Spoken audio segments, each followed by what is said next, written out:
Alrighty, everybody, welcome back to another episode of Subscribing to My Podcast. Because I have a new guest featured every week, it makes it very difficult to maintain consistent viewership. So if there's one thing that you can do to support me or the guest featured on the show, it's by interacting with my channel in every way that you can. You can always decide to unsubscribe later if you decide that you hate me or my show.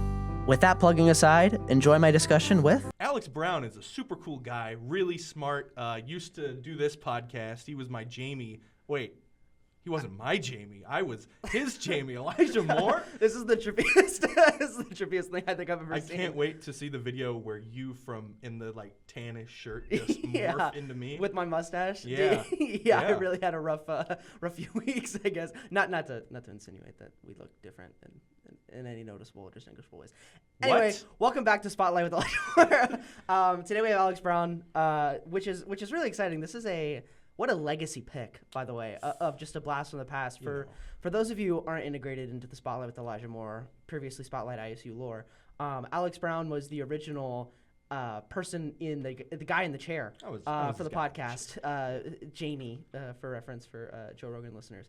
And so then he helped me out with this, and then he was on the podcast as the legendary meat sweatshirt guy.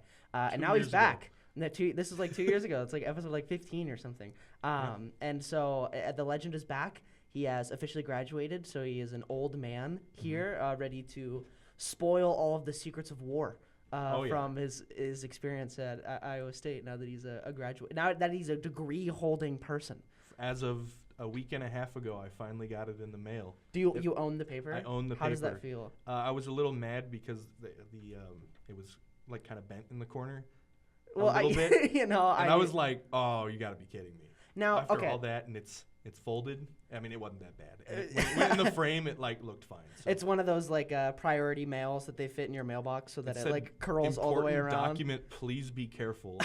And it was mostly fine, but just the little corner was just a little crease on it, and I was like, "Your $1 billion piece of paper." Yeah, I'm like, man, come on. So I'm curious, and I don't know if I've ever asked you this blatantly before. Mm-hmm. I'm very curious. I know that you're a very frugal person. Yeah. We have jokes in this area, inside jokes, but I know that you're a very frugal person, and it's kind of shocking to me, especially now that you've completed it, that you pursued college and that you did this. I don't understand where this comes from. You're done now. Yes. Talk to me about your college experience and broadly if this was worth it.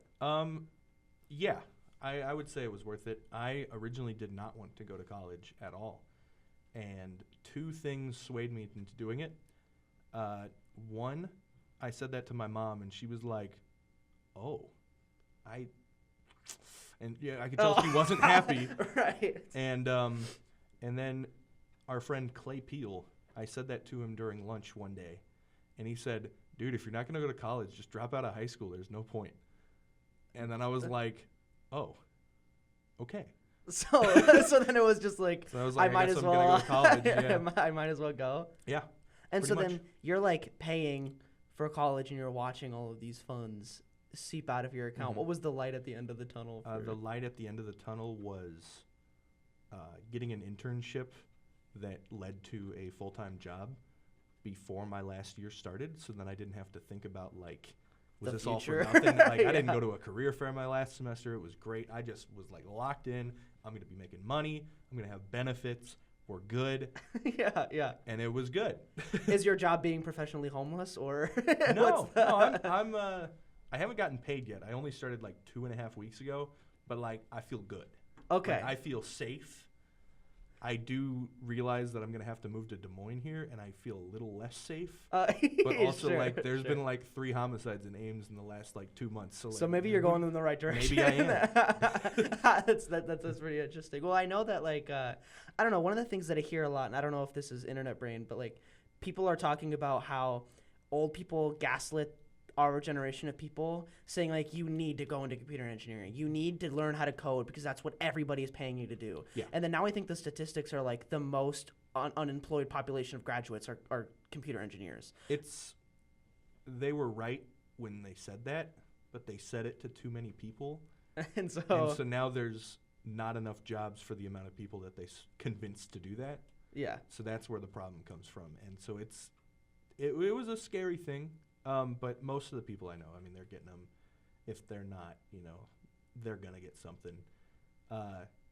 A lot of the like original group of computer people are like aging out of it right now, which is kind of good and kind of bad because they're like expecting us to like step into those roles, and they've been doing things with like 60 years of experience at this point. Yeah. And then we show up and it's like, okay. Yeah, like Sure. time to rebuild the entire the entire world. Oh, and that's like a huge thing that we talk about at work is tech debt. That's what it's called. It's where like there's such newer, better ways to do things, but one of the like kind of computer architecture person thing to do is to go, that works, don't touch it. So everything is on like decaying old nothing computers, and so it's like dangerous. And so now it's like everybody's jobs are, let's modernize this so that it doesn't go out and destroy the company.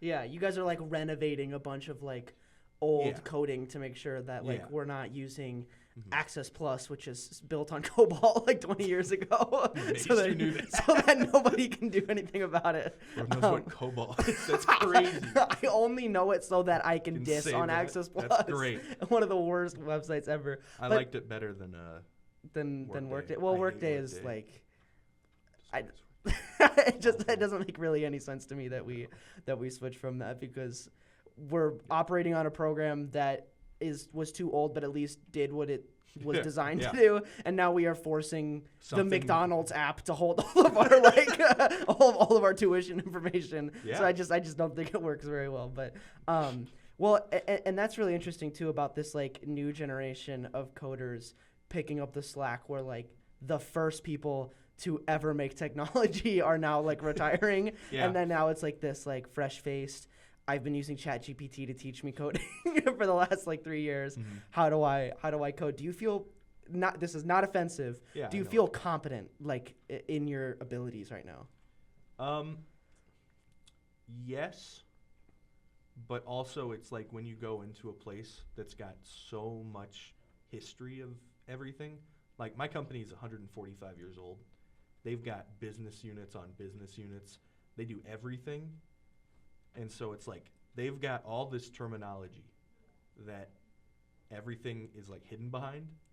So they could be saying something like relatively simple, but they say it through like 12 acronyms. And I'm like, I better quit.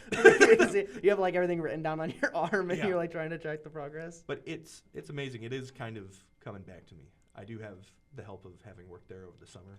Yeah. So I was actually hard on myself for the first week, because I was like, oh man, I can't do this, and I've already done it before. Why can't I remember how to do any of this? And then it's like, oh, no, I'm good. We're good. Well, and you work in IT, right? Like, is that the department or what else? Technically what it's called. I mean, IT is just information technology. Sure, That's all that stands for.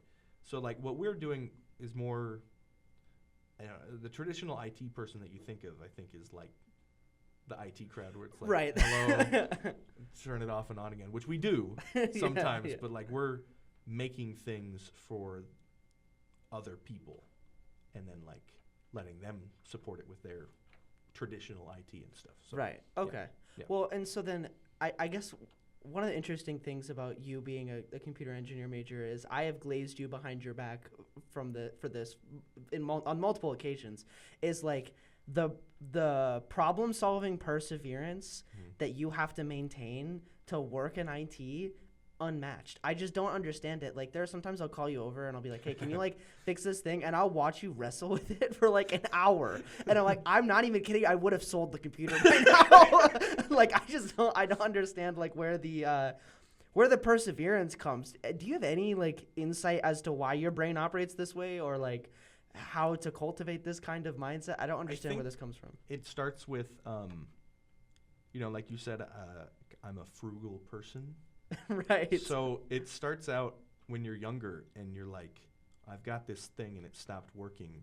Let me milk this for all it's worth. And so then you like figure out how to fix things or just like make things better. And then you kind of get a rush from you're like, yeah, I just did that thing. Let me do another thing. And then you do another thing and you do another thing. And then you like actually kind of understand things. And then other people ask you to do it, and you're like, I could so make money from this. Yeah, yeah. So then yeah, you make right. it a career, and then you make money from it. Right. Even though it's not really what you started doing. It's just like, oh, this just kind of snowballed into this and that. Do you find that like, I guess, perspective exists in other parts of your life? Like, do you think in a relationship you're gonna be like really destined to like fix all the problems to in fix your everything? right? Or are there other no, I'll parts that you probably be notice this? sick of fixing problems. And By so then then. when I get home, I'm like, everything better work perfectly. Yeah, when you get a wife, dude, and you're gonna you're gonna realize that fixing it might no longer be an option Yeah, anymore. You're gonna yeah. have to just like And deal with saving it. money? No. Yeah, yeah. These are like the opposite Yeah. things that you take care of. But Mhm. you know, I'm sure you're aware of this. That's really interesting though with like working. When it comes to like competency, do you feel like you gained this from your degree? I know sometimes that's hard to track within yourself, but like, do you feel like you could have gotten the education you have now just like at home, or do you really think that coming to college and like learning these things actually made you a better computer engineer? Yeah, definitely college. Like, a lot of people will tell you it when you're getting into computer stuff, like if you just know somebody who's like started the company, they're like, well, I'd rather, hire somebody that saved all their money and just learned on YouTube or something like that. But what I've learned about college, and I might have even said this on part 1, Right. is that you're not here to learn how to do things. You're here to learn how to do things and to learn how to get through struggles of trying to figure out things. And that like super applies to engineering stuff. I mean, the first class you take is called, Computer Engineering 185 isn't Introduction to Programming. It's called Introduction to Problem Solving. And so that's what you do. You do it with a computer flair of writing in C code and making yourself want to die. But Yeah. you're given a challenge, and it's like, okay, make the thing work. Here's a little bit of help, which you're always going to have a little bit of a foundation, and that's all that computer engineers do. Also, is we just like steal from each other. Right. Yeah. And so it's fine. Right. Teamwork. Right. Teamwork. It's yeah. always teamwork. Yeah. So I would say, yeah, you couldn't get that just from watching boot camps on YouTube and stuff like that. You gotta struggle. Yeah. And be in the trenches and be ready to drop out Yeah. Yeah. It needs to be early in worth the morning. something Yeah, too. because overcoming those is the only way that you actually feel like you're able to accomplish things and grow in there. If you're just watching the guy on YouTube and his 12-hour video and you're just copying every piece of code he makes, you're going to understand some of it. And you easily could understand and learn a lot there, but you need to discover how to do things on your own. Yeah. Well, and I imagine for it to be hireable, you need to be able to make your own decisions. You need to be able to discover things. Yeah. It's not that you have to discover like the newest coding language, right? But like I'm sure Yeah. that you have to have a level of problem solving Mhm. that is marketable. I do think you touched on something really insightful there. I wonder like I what are some of the things that I guess help you with problem solving? Like what things are you telling yourself in your head when you are working on hour 2 of fixing my internet on my phone? Elijah should get a new phone. Right. Some things are just, I don't know, with things like that, it's like, do I really care? But then like some things, I don't know, that's tough. Yeah, I know. I think one of my intuitions and being involved in a lot of logic with like philosophy and stuff, of course it never gets applied. We just talk about it Yeah. like vacuously and then we get paid. But the idea though of You get paid? no, I don't but think like you do. I am paying, but the professional philosophers get paid. I think maybe I guess if they're good about it.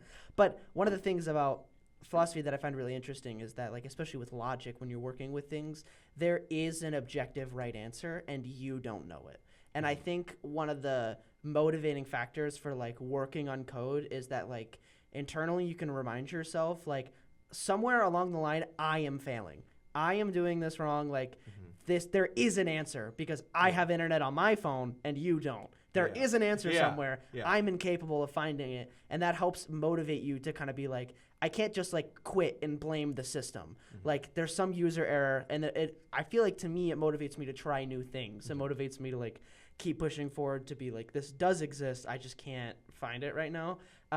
Although I don't get to apply this nearly as much as you do. But like whenever I'm working with, you know, any piece of equipment, that's normally my go-to is like, there's no way that like the most well articulated and put together video editing software is wrong, but Elijah Moore is right. You know what I mean? Like, that's just very improbable, and that kind of helps me motivate myself to work through these problems. I don't know if you have any tips or tricks that, you know, help you do stuff like that. I mean, a lot. There's a good amount of stuff that you can. This probably doesn't exactly answer your question, but a lot of times, I like to, if I'm struggling on something or needing to learn something, I won't type my exact problem into YouTube. I'll like ask kind of a vague offshoot of it, and then a vague offshoot of the other part, and I'll like figure that stuff out, and then I'll like push them together to figure out my thing. Oh, I see. And so it's, but also there's, you know, if you do type in your exact problem, it's kind of nice to convince yourself that maybe you are right, because here's a list of other people that is going, that are Google, having the same. you suck. I hate you. You've ruined my life. Yeah, and so that probably helps too. It's kind of like a forced learning. Like if I can at least learn the building blocks, then maybe I can force myself to figure this out, as opposed to, I don't know if ChatGPT actually teaches you how to code specific things. Have you ever used it in that context? I do the same thing as I said about Googling with that, is I'll like ask it for a quarter of what I need, and then I'll like see if I can get it from there. Only for like self projects. Yeah. Well, even if it were for grades, at work, like we get to use AI. I haven't yet, but I did a little over the summer with the thing called GitHub Copilot. It was amazing, and it scared me so much. As in, like, why? Like, I was like, this is why nobody's gonna have a job. like I would ask it how to do something, and it wouldn't be right at all. And then, but it would say something that would make me go, oh, yeah, okay. And I'd start typing in the like predictive text that was done by the AI would like have a ghost version of everything that I wanted to type out, and I just press tab, and everything would be done. And it was like I didn't even like articulate that exactly to it. It just knew. Dude, that's what I wanted to do, and I was like, this is Neuralink, dude. Having coding code things for you is really wild. Yeah, it's weird. This is definitely weird. This is the future of your job, where like, you know, this is actually, you know, if for those of you who think college is a scam and that you're gonna just end up cheating, it is. It isn't a scam, because it's teaching you how to cheat, because you're just gonna cheat in your job anyway. That's I don't do that, Chris. Yeah. Chris, if you're watching this, I don't cheat. I'm a very good employee. That sounds sarcastic, but I mean, I think I am. I guess we'll see. I've only been there for Check the description for some employment updates on Alex Brown. But yeah, I don't know. I just find that the work world is really interesting, and when you're in like a problem solving area, it becomes even more interesting, because you're now relied upon to do things, to fix things. And I guess that's kind of what all jobs are, but I think you're just so central as like an IT, like you're just fundamental. You know what I mean? Like you make it work. I don't know if you feel that. I kind of feel like that, because, you know, you always hear people like, oh, they're the damn phones. Right. And then they're on their damn phones, and it's like nothing in the world would work anymore. Like nobody could live without computers and the internet and stuff. And like, you know, people are always worried about like kind of legitimate threats to everything like that, and how it would cripple the world if somebody figured out how to like take out the internet and ruin everything. And it's like, you know, I don't feel super confident, but like I think I could kind of restore some stuff given the resources if something like that happened. I have enough of an understanding. Of course, I would need the internet to figure it out. So no. Yeah, It's I was over. gonna say, you can't use ChatGPT. No, yeah, it's gone. or whatever the other That the other new AI Chinese stuff. one. Yeah. It's crazy. Yeah, that is interesting too. With the importance of technology, I've been thinking about this recently. Do you think that, like, since we grew up with the internet and the technology that we have now, that we're kind of immune to the boomerization that exists now, or do you think it'll change so much that even we'll be I think we should be good. okay? I hope so. Because what I was thinking is that it's less about us knowing the technology and it's more about us. I think we have a higher level of problem solving skills related to technology. Yeah. And then that, even though it's not one to one, we'll just be more apt to just like keep pushing until we I find think a solution. So. Yeah. That's what I'd hope. You're probably not the best person to ask because yeah, you're I think kind I'm of gonna OP. be good no matter what. Yeah. Yeah. Yeah. I can see some people not doing as well, but also like you think that the boomerization thing, but like we've had TV for a long time and it was very different, but like Are you saying it's kind of the same? I'm like saying since it's not that different. yeah. Well, and TV, yeah, as in like the phones that we have now isn't much different than TV. I'm or saying is it- like your grandpa can't change the HDMI, the whole thing with that. And it's like yeah. you've been able to that's been a thing since like the 90s. yeah, that is true. They That had a is TV true. HDMI maybe not, but like the RCA, the red, yellow, Right. white, like Yeah. that's the same It's the, process. yeah, it's this, but it's 3 chords instead of 1. Yeah, it's which actually it should harder. be easier. Right? yeah. So that's interesting too. Speaking of technology and the potential threats, Yeah. is there a good argument for why TikTok is banned, unrelated to the fact that it kind of rots your brain? Like, is there like it was almost too effective at doing what it was supposed to do? I think the problem that the government has more with it. I mean, that's a concern, and I think it's a valid one. Yeah. But if you have an app on your phone and it comes up with the big thing at the beginning, and you say, yep, give it access to my camera, give it access to my microphone. Sure. It's got that. I mean, everything kind of stays open in the background on your phone, so it can like give you notifications. So they could, people are malicious. I mean, if it's a Chinese-owned app, I think that's a legitimate thing to not be okay with and to be worried of. Sure. People are always like, well, everybody's already stealing my data. And it's like, well, I would rather an American company have do that than like, one of our top 3 world enemies have data about me. Like, I don't think that they could really do anything bad with it, but like, it's not a good thing. Yeah, that was kind of more of the issue. I liked the hypothesis that it was intentionally made perfectly addictive as to harm, an entire country. That is more plausible to me. I've never been a particularly private person, so my information getting out, I don't think there's anything that a person could know about me that like is going to be a threat to America, maybe. But I do understand the hypothesis that like it is kind of a rot force. And, but like imagine, okay, have you ever bought anything on your phone? Have you like put probably in your credit card? Yeah. Okay. So TikTok, I mean, I'm not saying they do this, but like theoretically, they could be sitting in the background and logging your keystrokes, and then, a foreign company has got your information. Maybe the laws are a little more laxed over there. They don't really care about the Americans, so like, yeah, they'll sell that. I mean, the American companies will sell it too, but Sure. they they have a more vested interest to keep the United States consumer happy, and also our government might do something about it, but like international, you're screwed. Sure. So sure. And so that's kind of an issue. Yeah, I wonder if that was maybe a reported concern. The only thing that comes to my mind is that horrible.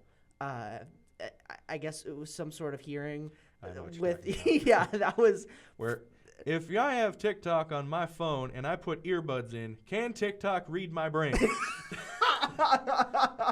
Yeah, or the That's bad. or the does TikTok access my home Wi-Fi network? And it's like, That, yes. Okay, that I is see. phrased badly, but that does actually kind of make sense in terms of like it's saying, is that device, is only my phone compromised, or is TikTok like infecting the network like a virus? Sure, Yeah. sure. And it was phrased badly. horribly. And I think that like And it's after fun. 2 or 3 clarifying questions, whoever the guy. founder, the Yeah. founder, that should have been enough to where you're like, oh, I'm asking the wrong question. Like I'm just Yeah. wording this wrong. That was really funny. I also think I remember seeing this clip of like of Joe Rogan talking about like all of the things that TikTok has access to, and he lists it out, and like 99% of them are just completely reasonable things. For it's like Look. camera, contacts, location. I'm like, these are things that most Is apps. location reasonable? I mean, yeah, you're right. Yeah, Most apps. most apps have location, but beyond that, it's like it's gonna give me like content, Iowa related content, because it knows Sure. my stuff like Yeah. that. That's like reasonable. Yeah, that's fair. But when you say it in like you put that like doo doo doo doo doo music behind it, and then Yeah, you say like it gets- TikTok has it becomes like this sinister plot too. And again, it's not. I guess it's not to invalidate the concerns of like a foreign adversary having these details. I just think it's such a meme that that it's TikTok. Yeah. Like imagine iFunny like is under like serious like threat because of Russia, and then they're looking at like the porn on like iFunny and all the other garbage that's there, and they're like, this is the app we need to eradicate from our Play Store. It's like it's just something to laugh at. That is funny. A lot of people like lose their minds over their like Trump's taking the credit for saving it, but he's the one who threatened it to start with. But like it was threats over it because he was like, this is a good thing that it exists, that like people can use this app, but like we need it to not be Chinese controlled if it's going to take over the lives of our children, Sure. And then it got spun into a completely like bipartisan issue, and then everybody lost their minds because Trump, not even president yet, like saved it temporarily. So, right. like, Well, and that's what I wonder. It's still under Chinese control. It just It can't be is. bought on the Play Store on Android. yes, you can use it if you've already had it installed, right? Yeah, Would that I be the case? uninstalled it like a dummy. Yeah, and idiot. and Have you because not I learned thought anything from the Flappy Bird incident? yeah, the Flappy Bird incident is the same thing all over again. Collecting just as much data on my thumb size, but no, I deleted it, the app, and now I can't get it anymore. So it's just gone. And now You'll I'm get it. now I'm Somebody's gonna buy it. I mean, it will be legitimately banned. Like if they don't sell it within that time, I would Right. assume. Like save us, Mr. Beast. We know. I'm personally pulling for Kevin O'Leary. Mr. Wonderful wants to buy it. Really. I would rather that happen. Yeah, that would be But I don't have interesting anything too. against Mr. Beast. Like I'm not. Yeah, no, I'm not on the hate train. Yeah, I'm I watching don't mind. Beast games. It's entertaining. okay. I do want to talk about Mr. Beast. That's interesting. So we can get our views. So we get our views. Before we that, can I bring Yeah, I have something more else up? TikTok stuff too, but Okay. go ahead. With the whole like spying on us thing, just last night I got a scary Instagram reel. Like it terrified me. Okay. It was just this girl who had a decent following.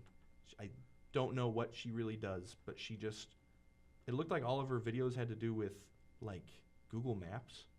Okay. And so the video was exploring Iowa on Google Maps until I see something ugly.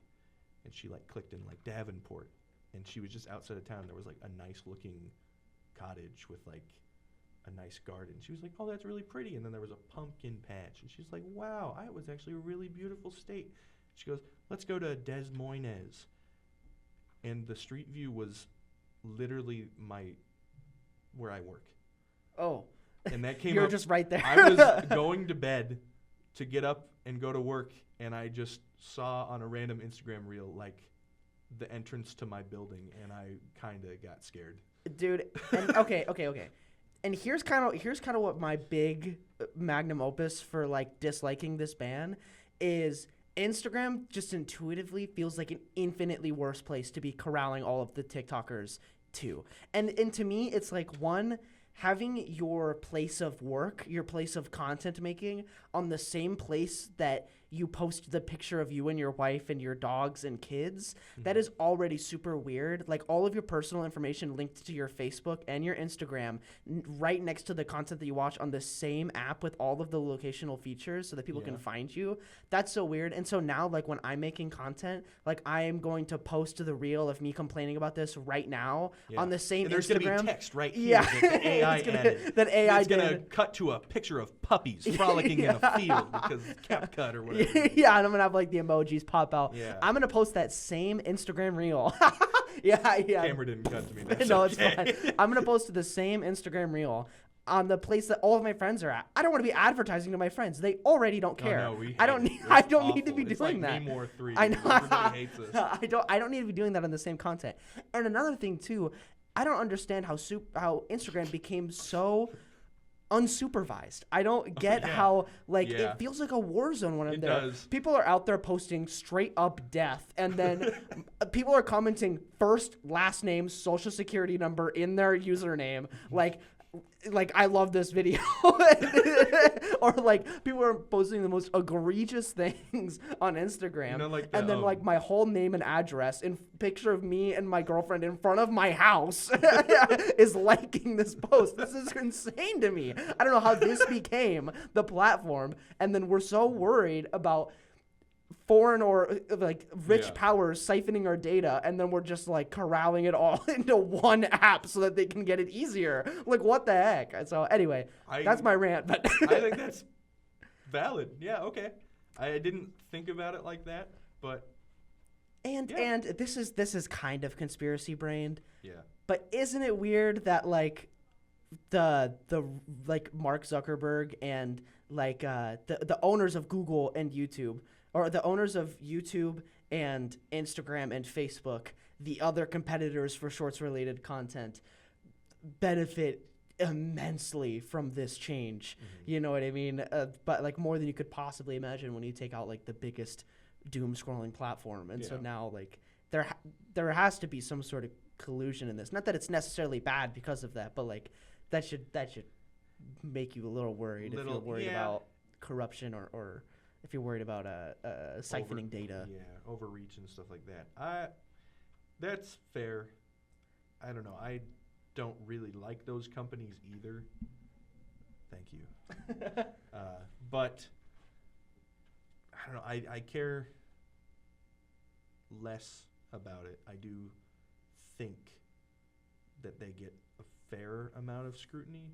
They probably need to do more. I mean, like Google's motto used to be "Don't do evil." It's not that anymore. Like, as in it literally isn't that, or as in they can't. I don't know. They just probably felt a burning sensation whenever they thought about how that was their motto, and so they had to change it to not drive themselves crazy 'cause they felt guilty or something. I don't know. But Yeah. So and you know, I don't think that necessarily, like I said, it's conspiracy brand. I don't necessarily care that much either. I'm definitely on my phone less. I can tell you that. Yeah. Like I quit out of Instagram and I click the app spot where TikTok used to be because I'm so bored of scrolling Instagram that I need like a deeper form of doom scrolling. And I think that that's helped my psyche a little bit. Figured out, dude. Okay. What do you mean? So, Facebook, since Meta owns Facebook and Instagram, they show Instagram Reels on Facebook Reels. So you get Facebook Reels and Instagram Reels. Half of it's Instagram Reels, so I've got 2 algorithms. Dude, your brain is huge. It's You're doom scrolling amazing. 2 at once. I can. It's amazing. Can you see the distinction between Facebook Reels and Instagram Reels? Yes. Can you feel the distinction? What is the distinction? Okay, so I don't see death reels on Facebook most of the time. I get a little bit more like tame, kind of like you know those videos where the families play stupid games and then the like little kids win money. Oh, sure. they're Yeah, like- yeah. and They like like- slide it across the table. And to see what's her what gift they name? get. Cheated or whatever. You know that? Nope. Okay, there was some girl in one of the things, and she was always cheating at all of the games. or she started out terrible, and then you'd like see her, and she was easily cheating, and her name is Taylor, because all the comments are Taylor cheated, Taylor cheated, Taylor cheated. Are you a Facebook dad now? I Are am. you am. like slowly becoming like? I'm part of some Facebook groups. No, comment Alex. occasionally. Alex, no, dude. Was Reddit too Reddit online is for you? too bad. I'd go to Reddit for tech and nerd information, Mm. and most of the time I get annoyed and like can't look at it anymore. It gets very political in places it shouldn't. Yeah, yeah. Like the other day there was talk about like the Elon thing on the r/Lego subreddit. Okay. And I was What? yeah. And I was Sorry, I like- just put those two sentences Yeah. together. It made me mad. And it's not like I'm like, yes, Reddit, it's my home. Sure. But like there's intriguing things there, and there's also sometimes good satire. There's a place called r/Tomorrow that I like, where they just act like Nintendo is an indie developer that they need to support with all their money, and they say that the Nintendo Switch 2 is coming out tomorrow. They've been saying it since the first one came out, and they actually lost their mind the other day when it got announced. They said, "What do we do now?" Our purpose. Our purpose. It's What is my purpose? You talk about Nintendo Switch 2. Oh, God. That's crazy, dude. Also, Nintendo Switch 2, that's not the official name, right? It's the official name, bro. They just actually, that sounds like a donkey skit. Why are they Because actually calling Nintendo it Switch 2, Nintendo baby. Switch 2, baby? Why are they actually calling it that? That's like the dumbest thing I've ever Because, heard. okay, what do you want them to call Xbox it? 2. Xbox. Okay, do you want them to call it the Switch U? Do you think that'll work? You think that's going to go over well? I guess, well, one, I think it should have been the Super Nintendo Switch, personally. that would be awesome. Yeah, Like, it why would. wouldn't you just made me upset Yeah. with I can't how believe you much didn't think of that on with your how own, to much be honest. better of a suggestion that was than Also, the Switch another 2. better name for technology, when the Apple Vision Pro came out, you know, the $3,500 headset that nobody bought, the day they announced it, I said, why call it Apple Vision Pro? It should be called iSight. Wow. Yeah. Wow, that's Get me pretty in good. the marketing department. That- bro.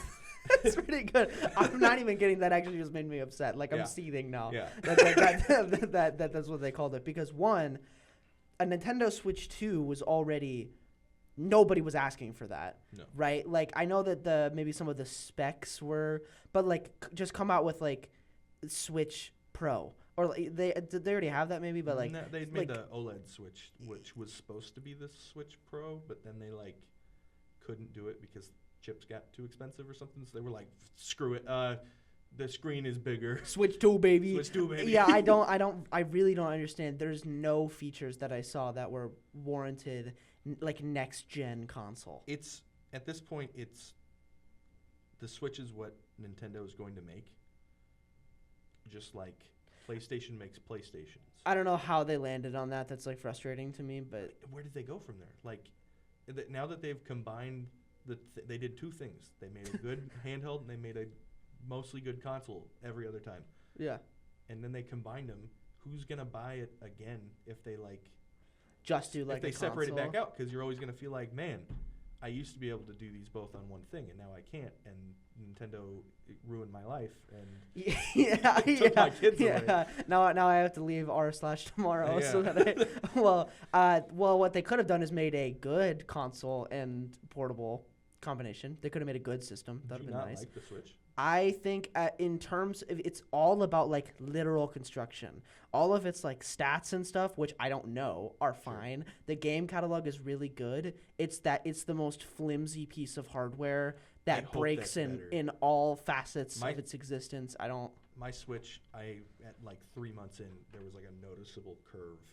And Yeah, I'm amazed it even goes into the dock. Yeah. It just, like, didn't break the screen. Was that just because, I like, have when you were no playing Smash, you idea. were like I- gripping it so Maybe. hard? Not a clue. Other than it like looks more durable to me, kind of, but they did the stupid kickstand thing. Which is gonna break in 5 seconds. Yeah, like they already fixed it for the like Switch OLED. Like it was a full thing. It looked better. And then the snapping onto the side thing, I like that. but like, couldn't you like flex this just a little bit and the whole console just falls out of your hands? Well, and that's especially if I'm doing motion controls and I'm like slamming around. Here's what I think: how psychotic was it to be a developer that is like the head honcho of children's video games with like these light, colorful objects, and then you give them the most break-apartable, flimsy screen that you can put as close to your face as you'd like? Because the Wii U was a Nokia. Like, this thing was actually indestructible.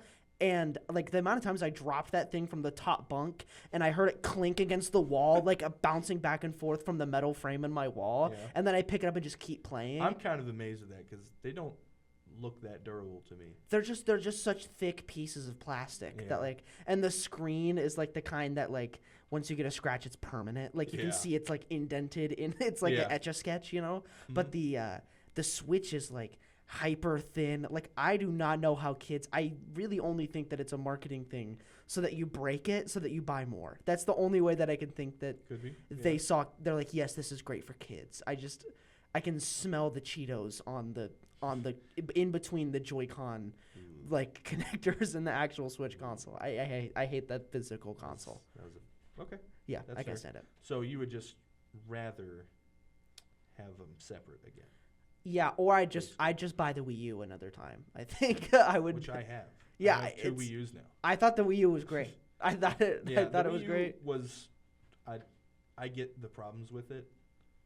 Hey all, Scott here. I was just you can watch the Scott the Woz video. I'm sure he's done multiple. He's still working on part 3 of the Wii U 3-hour movie. There's 2 parts. As if there was enough content in the. Dude, he's found it. That guy knows what to do. He just knows how to chat. You know, he knows how to make he's like the summoning salt of making Stupid very Nintendo minute details seem like the most groundbreaking thing on the whole planet. Every time that he's like into that stuff, right? Every time Scott the Woz? Yeah. Every time he says something that I like realized before he said it, I feel so good. Yeah. I'm like, yes. It's like I knew that. He's a historian. He's literally the like Hank Green, the ASAP Science, is that what it's called, or the Hank Green and whatever. He's that version of but for video games. Yeah, he's just like the Vsauce. Yes, he's the that literally his intro. Hey Vsauce, Michael here. Hey all. Yeah, Scott hey all here. Scott here. Soon. He's his kid. Yeah. You know. So but yeah, I don't know. I wonder if you like when you're scrolling or like using these sites and these other news, that's where we were. You're right. Yeah. You have an insight on like technology and coding and stuff. Do you see any like back end stuff that you find interesting? Are there any UI things that are worth complaining about that you see? Or I'm not that good at making UI yet, so I can't really say anything. Back end stuff, I totally understand why stuff doesn't work now. And that's nice. Do you have an example of this? Like, is there a complaint that you think is totally unreasonable? Complaint that's totally unreasonable. Like someone's like, I can't stand that Instagram won't let me do this, and you're like, well, they can't do this because of this. Oh, when like people like don't update their apps, and then like Instagram won't load. Me, yeah. Yeah, it's like, they changed it. It don't work no more. Yeah. I've experienced that firsthand a lot, where it's like, well, the front part has to know how the back end is expecting things to be, otherwise it's going to be confused and it's going to load forever and say, nope, this don't work. I can't stand why the web versions of these apps are like they were made 30 years ago. I don't understand why they don't function.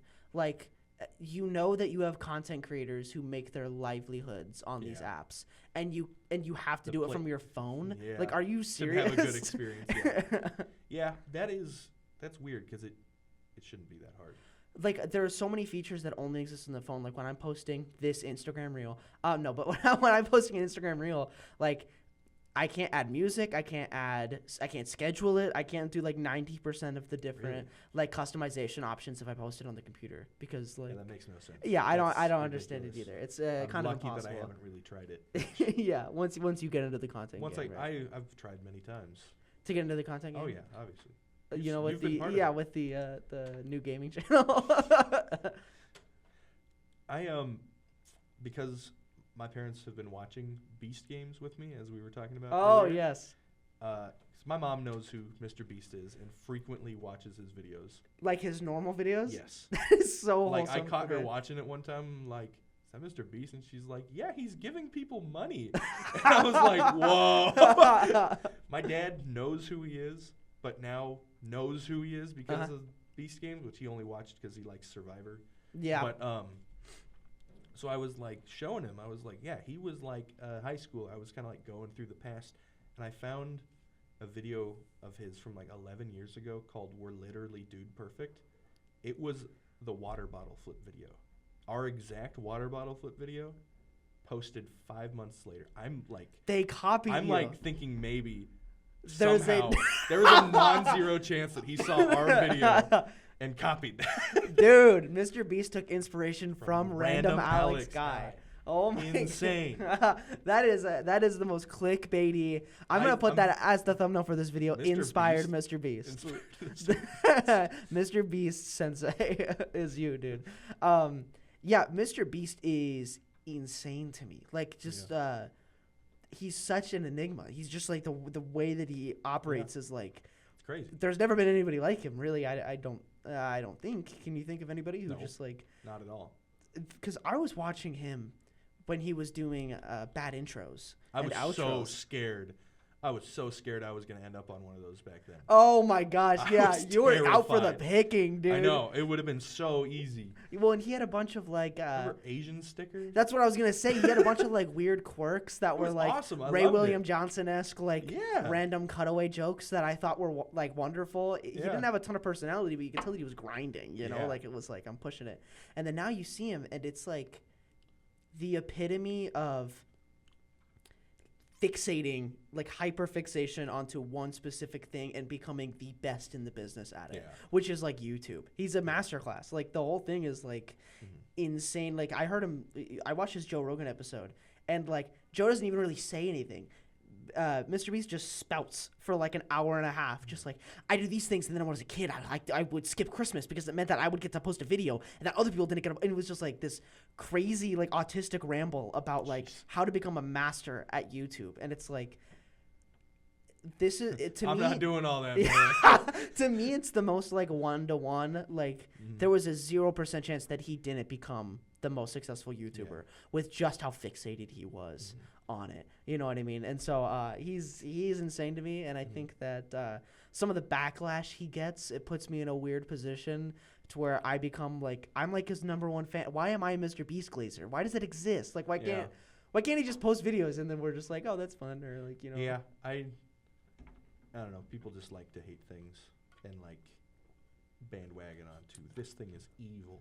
Well, I remember talking to Sam about it because he's in the content world, That right? was cool. Yeah, well, and That he was really Yeah, cool. yeah, and I'm gonna have him on the show sometime better. soon, and I want to hear about some of this stuff on air. But I remember talking to him, and he was complaining Stay to me. tuned. Yeah, stay tuned for the Mr. Beast Inside.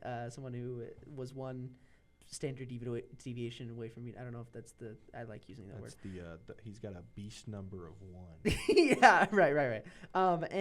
But I was talking to him, and he was alluding me to the drama that Mr. Beast was going through, the alleged drama.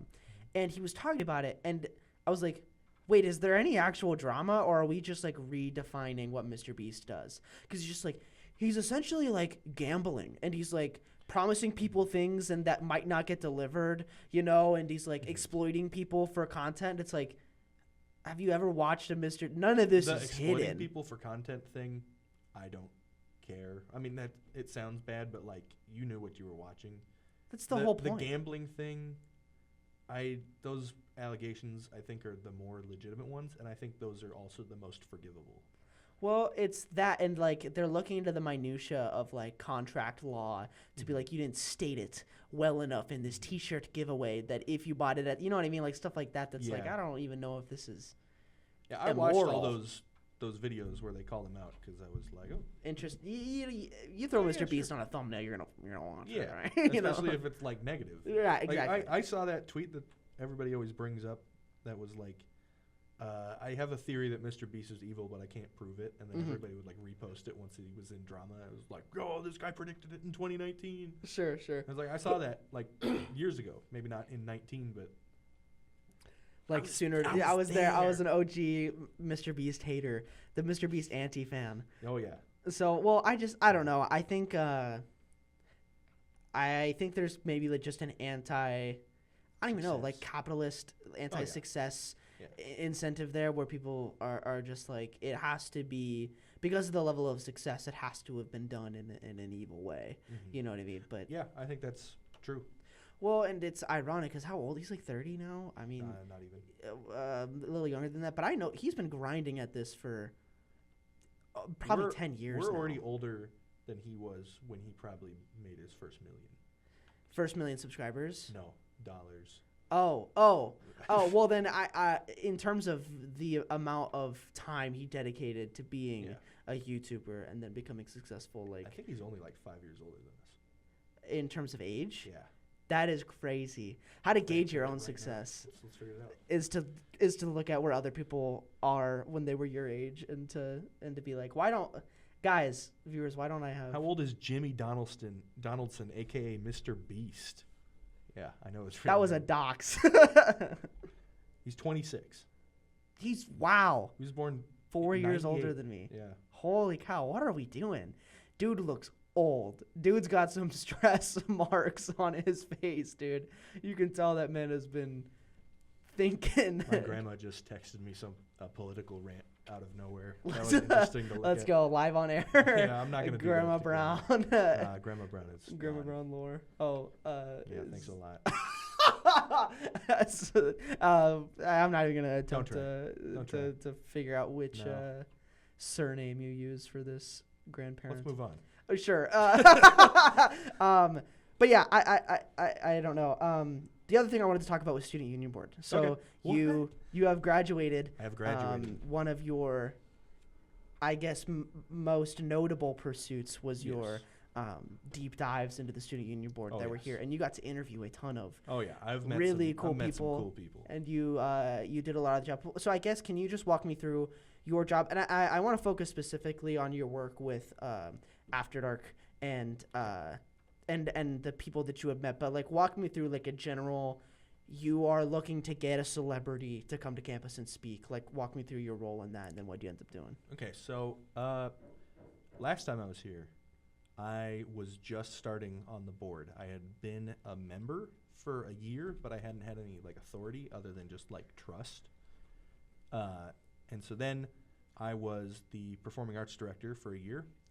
And what we did was we ran the Grandma Mojo's shows every other week, the open mic nights on those opposite weeks, and then we would do 3 comedy nights a semester if everything went correctly. One of them got canceled because she was sick. But so we brought, during my tenure as performing arts, we brought Daphnique Springs. We attempted to bring a person named, I don't remember her name. Can you give just some notable appearances or performances for each of these people? Just like a quick one, like Daphne Springs. Maybe you know her from this thing or. She wasn't all that famous of a get, but she was funny. That's all I can really say. This is for comedy nights, not necessarily. This is for After comedy Dark. nights, yeah. Oh, not I for see. After I see. Darks. Brent Weinbach, we had. Somewhat friend of Elijah now. Not really. I have an email. What Yeah, can I say? he has an email. He watched his stand up. Yeah, that's true. That's true. We're equals. Yes, you're equals. Right. What else did he? I don't know. He's got a couple of things under his belt. But then in the fall, we got a guy named Michael Rowland, who I've got like a celebrity man crush on, just Okay. because he is the second male lead on Animal Control with Joel McHale, and so literally every episode is him riding around in a truck with Joel McHale, and and he's in the passenger seat, and I've driven him places, Mhm. so I can just. You are Joel. I'm Joel McHale. Yeah. And I remember when I was taking him back to his hotel, which is at an undisclosed location, I was talking to him about Joel McHale, and I was like, yeah, me and my dad used to like this show, The Great Indoors. And he did it the whole thing. He was like, you watched The Great Indoors? because it got canceled like immediately. He was like, I'm gonna tell Joel about that. He'll get a kick out of that. And I was like, that's incredible. Dude. And he's like going to text him that, like right there in the car next to me. And he got distracted because one of his director friends sent him a rough cut of his like ad for a Fireball commercial. And so I like got to hear it before it ever aired. And he was like, what? This is awful. I kind of liked it. He did like 3 of them, and I kept seeing him like throughout football season. It was great. You were in the origin story of yeah. Super Bowl commercials. Super Bowl commercials for Fireball. It was crazy. Then we had a guy named Opie Alagabaju. He was a cool guy. He wrote for Close Enough, which was the like regular show follow-up thing that J.G. Quintel did, which was cool. I forget Oh, yeah, that's right. I didn't bring this guy, but we had a guy named Jack Knight who R.I.P. He died. That's what R.I.P. means. Right. Yeah. He's dead. And he, I think, was a voice on Big Mouth. Oh, okay. And like, do you know which one? I could figure it out, but I'll do that later. Okay. I think he was like a pretty notable one. Anyway. And then, yeah, we've had just tons of people.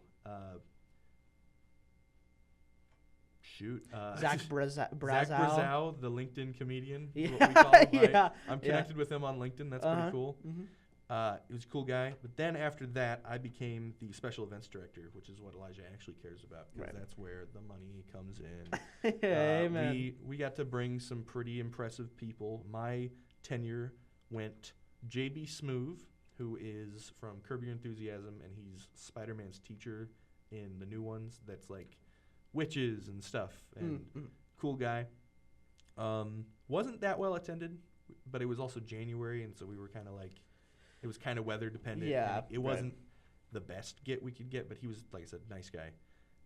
We had David Koechner. That was a pretty cool one. He he went on a political rant in the car with me. That was pretty cool. David Koechner, can you give some context? Yeah, David Koechner is Whammy in the Anchorman movies.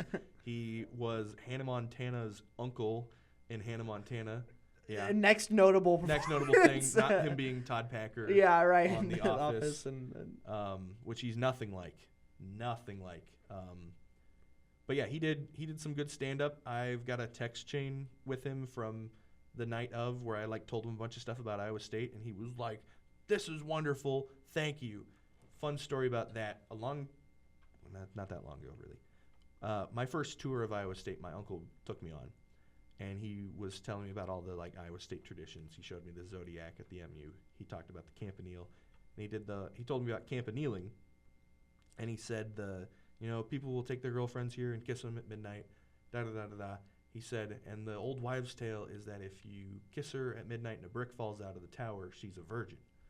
So I told David Koechner that because I'd never heard anybody else say that. And I'm like, I'm going to get this rumor restarted. And he goes, "Whoa, that's the off-color stuff I don't really want to say." And he was just telling me about how he's like, "I don't care about cancel culture," but he wouldn't say that. I was like, very normal. Okay, I didn't think that was that racy, but right, at whatever. A college campus. Yeah. Right. And so I told him about the Curtis to Beardshire and everything. And the first thing he does when he comes out on stage, he goes, "All right, guys, I got an hour to do this show. It's 11 o'clock, so we got to get this thing wrapped up so I can go drop trow and run the Curtis to Beardshire. Then after that, I might take one of you lovely ladies over the Campanile. I heard if a brick falls out, you're getting pregnant." And my night was made, dude. That is so funny that he's like, "Yeah, you're ridiculous for wanting me to say that joke." And then he like took it way better. Like that was and then better than anything I could have told him about. I told him about the rotisserie chicken guy. He forgot to say anything about it, but as he got off stage, he said to me, he was like, "I forgot to bring up rotisserie chicken guy." And I was like, yeah. You should have had him bring up Spotlight with Elijah Moore. Yeah. I'm sure that would have made the crowd go wild. I'm sure it would have. The one person would have you really known what it was. Yeah. Right. We brought Kobe Smulders. She is Agent Maria Hill. That was a nice one. I got to drive her back to her hotel. I've got a video on my phone that was recorded from my parents where she's like, "Oh, your son has been taking care of me all day. He's such a nice young boy." And my mom loves it. Wow. She's like, that is the coolest thing. You got ever. an in-person cameo. I got it. Yeah, I did. I almost couldn't. I had no space on my phone, so I had to send it to the person that I was with in the car on Snapchat and have her save it to chat, and it was almost gone forever. I was terrified. Doesn't she speak really close to you when she? Yeah, dude.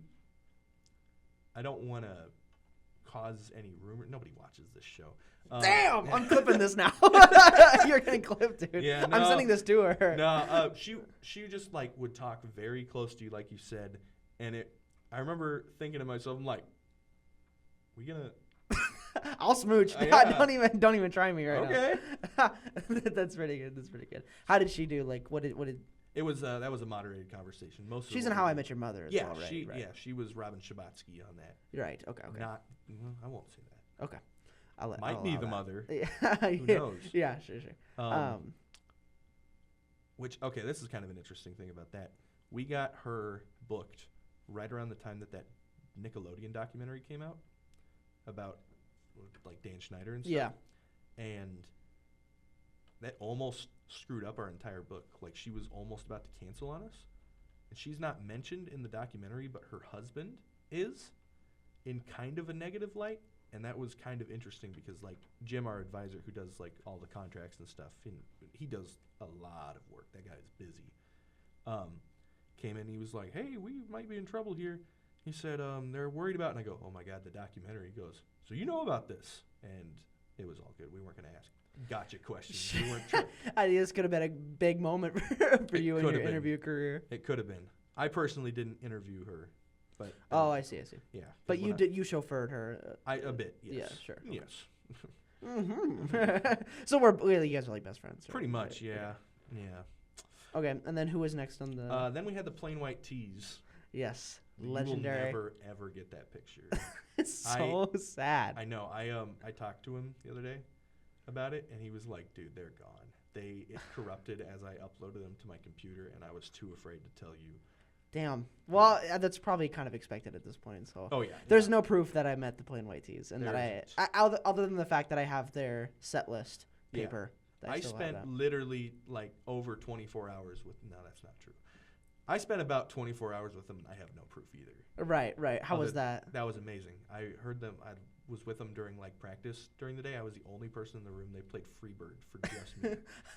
And Ocean Man. It was crazy. You got a live concert of Freebird and Ocean Man from Plain White Tees. It was amazing. Like, was it unironically good?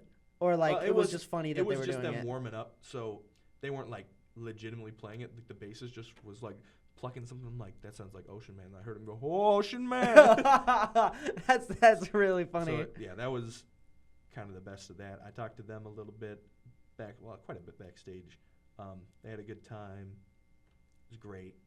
First time we'd ever had a full band. Yeah. For Cyclone Voice. I think they might do it again because it was awesome. As in the Plain White Tees might do it again? No. Or as in like a band. Like, do a full band. Normally we get just like a person. Yep. That's famous, like the Walmart yodeling kid. Yeah, Mason Ramsey. He did it one time. Mason Ramsey did it? Yeah. He was the host of Cyclone Voice when he was a child. That is the coolest thing I've ever heard. Yeah. That is a piece of lore I did not know existed at Iowa State. You learned so much stuff just by like sitting in the sub office and looking at the posters. Yeah. Like Pete Davidson came. Okay, I could spill that story. I wasn't here. Right. He came here when he was still dating Ariana Grande, so they flew in her private jet, and I guess they like nearly crashed at the Ames Municipal Airport. Yeah. And so they were like freaked the hell out, and so they got really stoned afterwards. And Ariana Grande was in the MU walking around and was taken to a place where she could see the performance somewhat hidden. Right. And there was some reason that somebody came over the voice of God microphone is what we call it. And even though, like, obviously you're not going to see where that's coming from, everybody always, like, instinctively looks around. She was, like, looking out a window as the voice of God mic happened, and so everybody, like, saw her. So she wasn't hidden at all. Oh, my. Did they have to escort her, like, out? Yeah, she was in danger. Yeah. Well, because knowing how the Giancarlo Esposito situation happened, I imagine that, like... That was crazy. I guess people were like waiting for him. They found his car and were like at where. Giancarlo? Yeah, and they like got signatures and stuff from him. Oh my Like, gosh! just Wow. random people like kind of As a celebrity, I feel like I would not like give that, signatures out to people who are like stalking out. finding my car. my Yeah. personal location. Yeah. Yeah, I wouldn't either. He had a tough day that day, but That was a rough. couple of months ago, I was at Chicago Fan Expo, right? The band or No, like that was, yeah. No, Okay, no, I was sure. I was at Fan Expo in Chicago because I went to meet William Shatner. I know I Yes. told you about this, and Giancarlo Esposito was there, and so I, on the last day of the convention, went up to him because that's when they'll kind of talk to you for free, and I was like, Mhm. "You got his signature. I don't need that again." Yeah. I went up to him and I was like, and I kind of said hi, and he kind of, he was friendly. Obviously, he wants to make money and whatnot. Yeah. I said to him, I interviewed you at Iowa State, and he was like, yeah. And then he goes, and we said fire alarm, and he went, oh, and he remembered the whole thing. It was Yeah. great. He said I did a good job. I was like, Yeah, about for died. for context, the Giancarlo Esposito interview, he's the guy from Breaking Bad and Mandalorian, amongst other things. He plays the villain in a lot of Everything. things. He's starting to get more hero roles, not hero, but like anti-hero type. Less main like character. I am unequivocally the bad guy, Yeah. like Yeah. in this show. But he came to campus, and this was the first night that I had worked a sub event, and it was the most packed I'd ever seen any interview before. Was that the most packed that it had been that you've seen? Well, we have filled that room a couple of times, but that was the most like ravenous I've seen the crowd, and like the most chaotic anything ever got. It was insane. It was nuts. How many people does it hold? It's like- That room will hold like 700, 800 people, and then we had like full overflow rooms. Yeah, we had like, so it was like 800 people, Or more, yeah, yeah. like 1,000 people in this room, and then we have a line, like a huge line outside of people that didn't get to get in, and everyone's stomping, like we want like yelling or whatever, Yeah. and then because we had to lock out like the other 200 people that couldn't make it into the room, Mhm. waiting to get in there, and so everyone's like chanting and yelling, and then moments before he's supposed to come out, the fire alarm gets pulled, so we have to evacuate all 1,000 people out of this room. And so now there's like the 200 people that were waiting. And so now we have to decide, like, do we like let the people back in? Like, We had how do no we way- we determine had no order? way We had to no know. way of tracking to know if somebody had come in or not. And so we had to put them in one by one. And like these people are literally banging on the door like Nazi zombies, Yeah. like freaking like trying to get into this building. It was the most insane like turn of events I feel like I'd ever seen at a live event like that. I think somebody told me, I think it was Allison you were working with at the door. Yeah, yeah. And she told me that she was like not freaking out, and that you were like at the window like,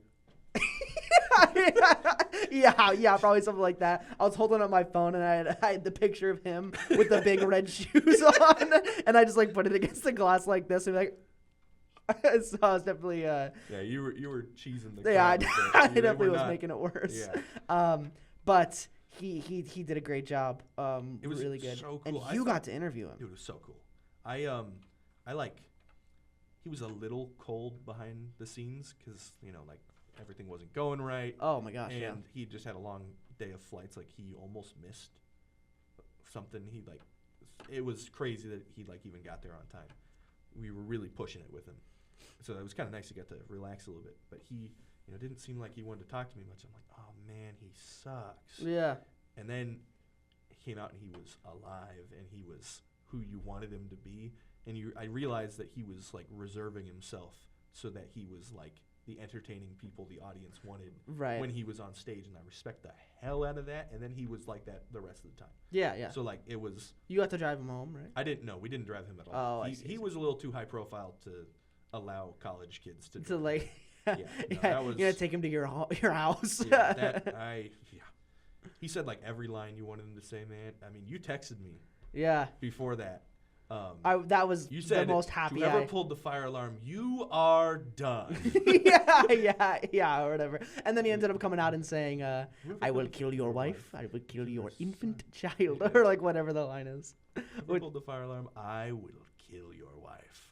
I will kill your son, and I will kill your infant daughter. And the entire crowd, at least the front, yells, "With a box cutter!" And then everyone lost it. Yeah. What an entrance. Because, I mean, by that time, it had been like 45 minutes. Yeah, we after started were supposed to at come least out. 45 minutes early. We ran 45 minutes instead of a full hour. And because they wanted to get it speeding ahead, they didn't like want to give me a chance to like, hey, when I come out. So they opened the curtains and I was just sitting in the armchair. And I'm like, Yeah. hey, what's up? And then they came out and introed it. And then he walked out and I just like awkwardly sat there and was like, oh my God, that's so cool. You have like 800 people watching. You have 1,000 people who had fought tooth and nail to Yeah. come see this performance. Cool thing about that too was that like whenever the crowd would go nuts, he would kind of look at me and smile, and I'd be like, I think they liked that, and we'd like have a little self conversation. That was neat. Yeah. That's awesome. Was there anybody else that you we want to wrap up here? My soon? most recent semester, my last semester, eligible to do anything, we had a guy named Pete Lee and a guy who opened for him named Andrew Lopez. Andrew Lopez is an Iowa State alum who is a comedian now. He did both of the jobs that I had when he was in sub. Oh wow. Like 13 years ago. He now writes shows and movies with Seth Rogen and has been in a couple of them and was on The Bear and almost got like an Emmy nomination, but he didn't. But Yeah. So he's doing some cool stuff. He was very nice to me. I hung out with him for a little bit afterwards, and he was like, "Dude, we gotta keep in touch. Like, hit me up on Instagram." I'm like, Damn. "This is my in. Yeah. I'm going to Hollywood. Get him on the baby." show, bro. Never responded. That's how I was Zach so Brazow sad. was. Yeah. Pete Lee was our main headliner. He was the first person to ever get a standing ovation on The Tonight Show, and he was super cool. His house just burned down in California, which is sad because he's like he's not rich. Yeah. So that was a What bummer. is Pete in? He's just a comedian. Oh, okay. That's just like straight up comedian. Then we had Brenda Song, who was London Tipton on Sweet Life. That was cool. She is very short. And she always says my partner because she is married. I think married. She has got 2 kids with Macaulay Culkin. Oh, wow. Yeah. Okay. And they're like finally going public with their relationship, even though everybody knew. It's kind of whatever. But I drove her back to the airport one day, and the whole time, like I said, she said, my partner this, my partner that. She let Mac slip, and I was like, I heard it. Yeah. There we go. Because I think the only reason she did it was because she was like, he's famous. I don't want people to remember and then like just want to ask me questions about him. And I totally get that. Like that makes sense. And then the last one we had Corbin Bleu. Corbin Bleu was on High School Musical and stuff. He wasn't my like perfect get or anything, but he was a cool guy. He was a nice guy. And I was just watching Pop Culture Jeopardy the other day, and he actually like was a video and gave a clue. Oh. And I was like, oh, the guy. And then on Friday night, which will have already happened by the time this episode This comes episode is out. released on Thursdays. On Thursday. This Thursday? This Thursday. Tomorrow night at 9 and 11 p.m. at the MU, we've got another After Dark, and by we I mean they because I don't go here anymore. They have Brian Imbus, who's a hypnotist that we bring quite often because he's popular. People like him. And then we've got what I campaigned for a year or more. Literally like the second After Dark I ever went to, I said, we should get Jerry Trainer. And somebody said, no, that he's probably too busy. I'm like, I got a feeling. They got him, and I'll be interviewing him. So come out tomorrow night if you're watching this on airing date. If you're watching it the day after airing date, come out tonight. If you're watching it on Saturday, come yesterday. Right, this is your crowning jewel. Oh dude. my God, This is dude. like the end goal. Yeah, this was my whole existence. You are the biggest iCarly fan I know. I am the biggest iCarly fan that exists. Honestly, I'm mad that Quentin Reviews gets that title. Because it's you. Me. It's me. you. It's me. Sorry. Yeah, that's about all the time we have. I want to give you the opportunity to close the show out if there are any overarching thoughts, themes, things you want to say, or advertising that you want to do other than maybe after or tomorrow, yesterday, or today. Yeah. Join sub, do college, don't drop out, get a job, and you should really like stop this podcast, like delete it. We're not gonna have that. We're gonna cut that part out of the show. But Alex, it was wonderful having you on. Why did you just jump cut there? Yeah. What did you send? Stop!